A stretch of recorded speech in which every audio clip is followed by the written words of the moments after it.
I'm here. I'm with my boy Lance.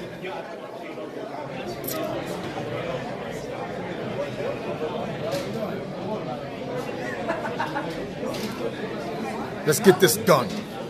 Kakaroto. Yo, Vegeta all day, dude. Come on, man. Stop playing games.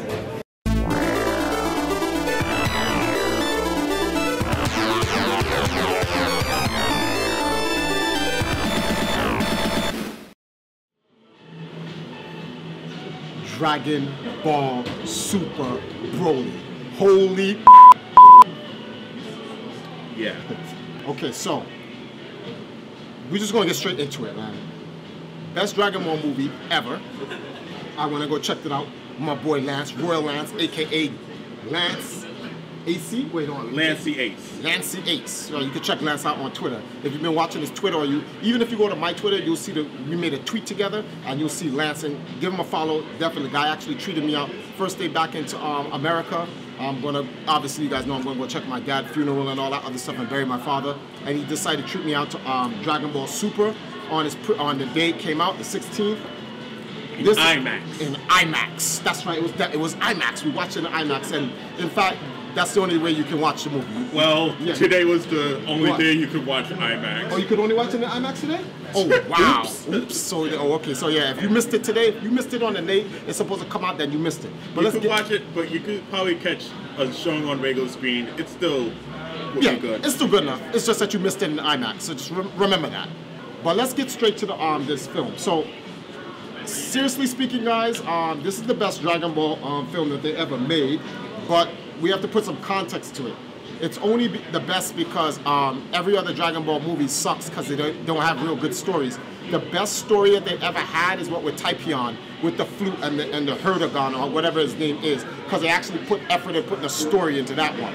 But like the other movies don't really have good stories, so it really didn't work. This movie was literally made to retcon the entire Dragon Ball lore of how you knew Goku coming up, because before, Goku was a low-level Saiyan that had no potential. Now, when you listen to Bardock talks about his son, he's like, his son has latency-ish powers. So they consider him to be low-level, but Goku has latent abilities. So that's why it kind of now makes sense for why Goku is the way he is. He's still a low-level Saiyan, but not at the level in which we all made him out of, not we, but like how the original Dragon Ball story made him out to be. He actually is a low-level Saiyan because he's under Vegeta. So there's only one, literally, there are only two Saiyans in the history of Dragon Ball that has broken records. And Vegeta is one, as his father says, Vegeta's the fourth Vegeta. So there are two more Vegetas before King Vegeta. So Vegeta is called Vegeta the Fourth. So that's something that was like a godlike thing that I like that they actually wrote that. I was like, really? And keep in mind, this is all based on the American translation of the film, which you know I have a problem with because they usually don't follow the script. They always make some little change, something you think is so insignificant that it makes the whole change of the film. But I just thought it was cool that they added and made it know that Vegeta's the fourth, his father's a third, and there are two other Vegetas before him. To be honest, they've gotten better throughout Kai and throughout Super. Yes, this is very true. They've gotten better with the translation. So I'm hoping because it's a world premiere movie that they joined together, that the translation on this is as tight as it can be. So peep this. King Vegeta is like Vegeta, his son, which is a Vegeta we know, Vegeta the Fourth, has literally broken every single Saiyan record in terms of power level. So outside of Broly, Vegeta is literally the one with the greatest potential in Saiyan history. Broly is just an animal. And Broly is an animal. He's an animal. An animal. Straight animal.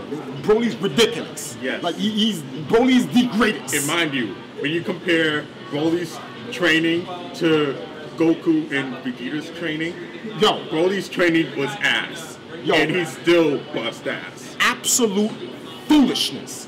Broly has never trained with anyone but Paragus, and Paragus' power level was only 4,000. So think about this. Paragus was weaker than Piccolo on Earth when they were fighting Raditz. And that's all Broly had to train on. And in that short fight with Goku and Vegeta, my man Broly, first of all, let's get rid of a couple of things. Let's just get some things out of the way off top. This thing about Goku holding his own against Broly in base form, the absolute lie. 100% absolutely fabricated by a lot of fanboys out there who love Goku. Goku got washed, straight washed with black soap. They washed him. Broly washed him. Put him. Broly said, "Yo, listen, we're taking you to the cleaners." Wash. She was scrubbing him. Soap, everything, suds all in the air. Washed him, rinsed him out clean. It was talking about. And you know when you get that, you want to get that last water out. It's like you get that last drop. He washed him. That's what happened. This whole thing about Broly washing Vegeta.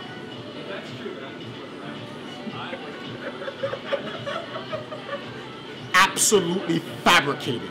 No such thing happened. No such thing happened.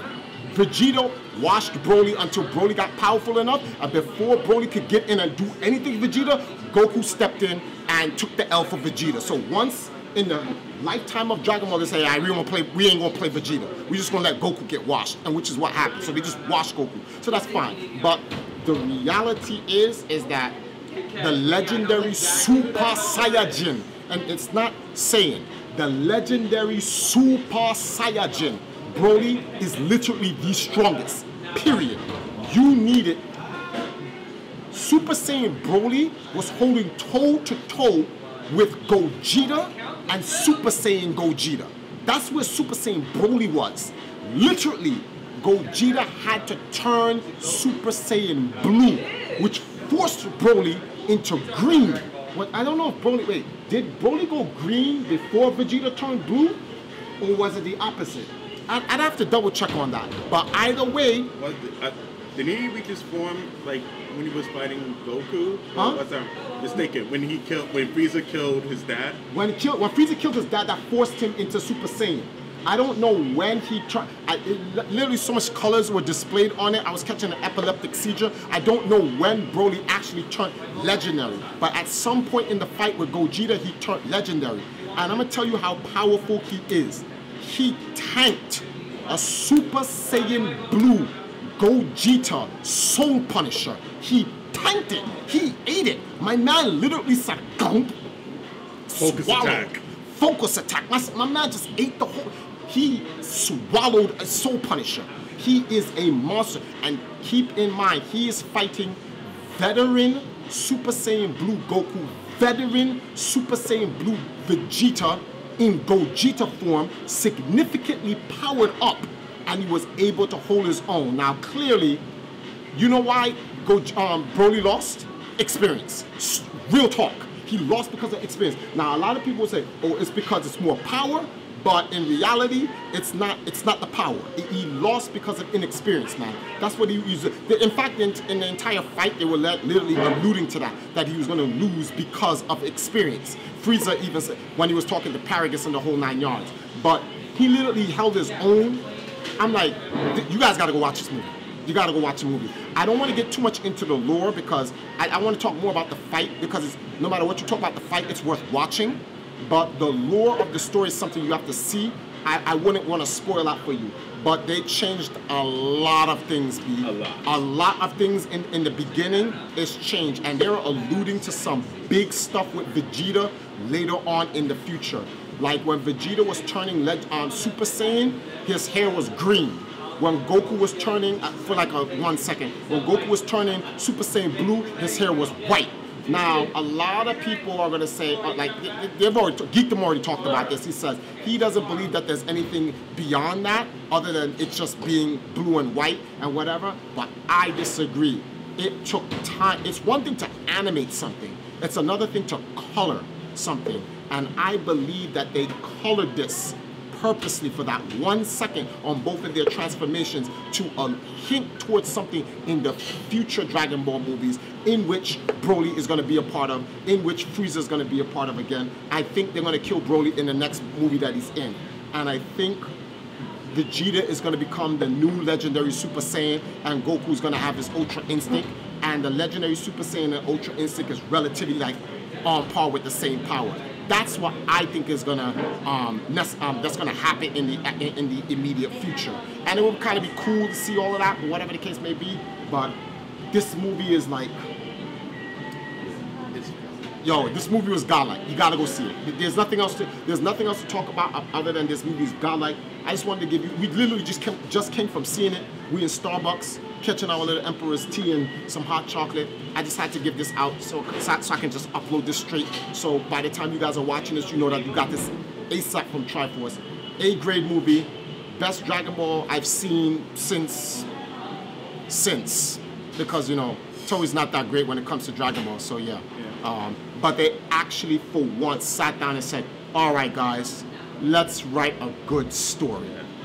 Godlike story, godlike animation, godlike graphics, godlike fight. That fight's like 20 minutes. Should you talk about the very last line of the movie, or do you want to save that? Nah, that's for you guys. There's a line Goku says, Goku finally accepts his Saiyan heritage. So that's something for you guys to see. But thanks for joining me and Lance after watching Dragon Ball Super. I'll see you guys in the next anime review. We gotta get home. Peace. Later.